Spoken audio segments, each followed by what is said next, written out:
In this 7th chapter, we come to the sign Pisces, the fishes, or the blessings of the redeemed in abeyance, or in hold. What we have here pictured is two fish. One fish swimming across the ecliptic as if one swimming toward the northern star, or the narrow path.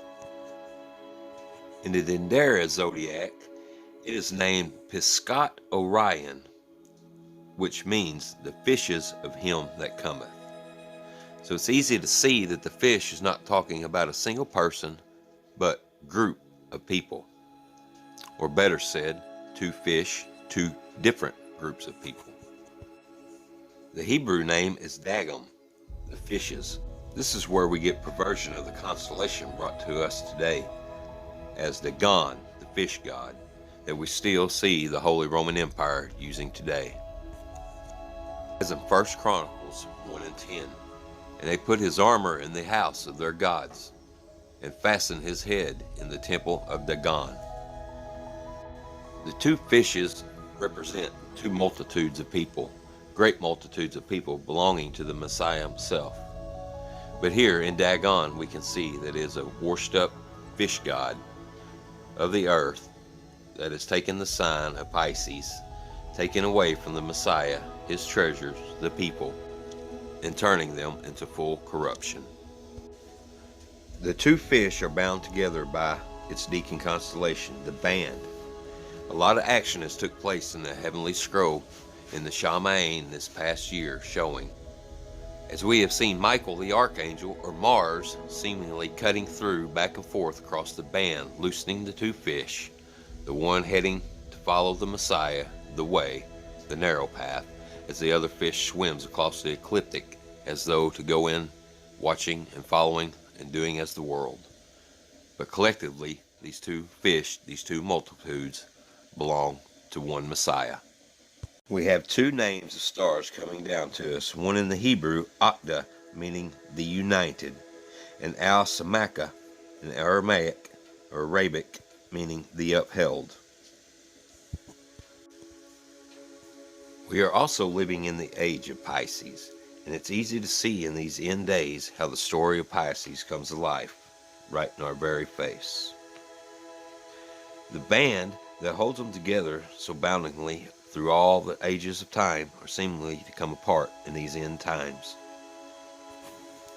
In the ancient Egyptian, the name of the band is Uor, which means he cometh. In Arabic, it is Al-Rishah, meaning the bridle. Though the fishes is attached to the band, they do not belong to what the band is attached to. The band is attached to Cetus, the sea monster, or the enemy. But though we are attached, it is to say, though we live in this world, we are not of the world.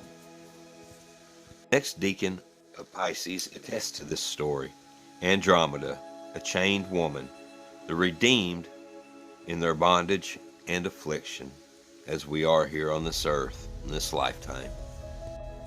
Though she sits seated, chained and bound, her feet rest on her Savior, on her Messiah, Perseus. Just as we, bound, our feet are sitting on the shoulders of the Messiah, lifting us up. In the Hebrew language, she is known as Sirah, the chained, and Persia, the stretched out. We have stars come down to us in Arabic, Al-Parats, the broken down. Also Merak in Hebrew, the weak, and in Arabic, Al-Amak, stricken down.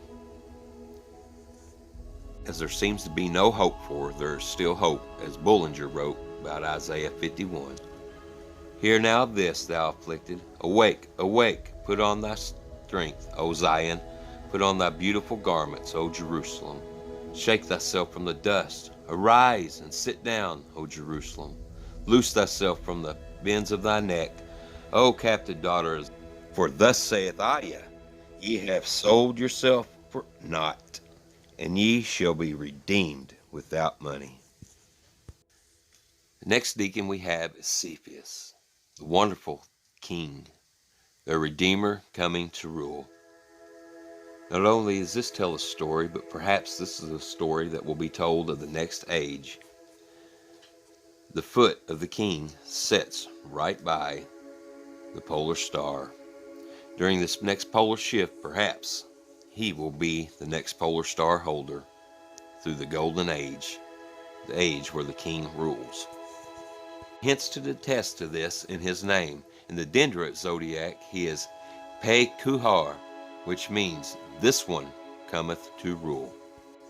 The word Cepheus is Hebrew, and it means the branch.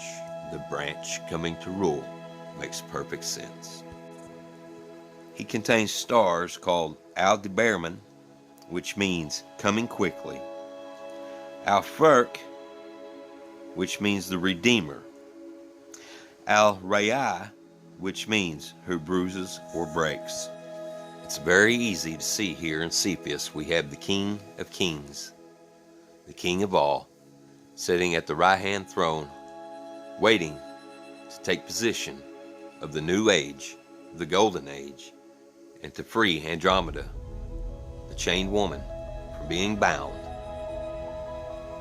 bringing in the fishes, binding them together, only this time in love of the Messiah himself.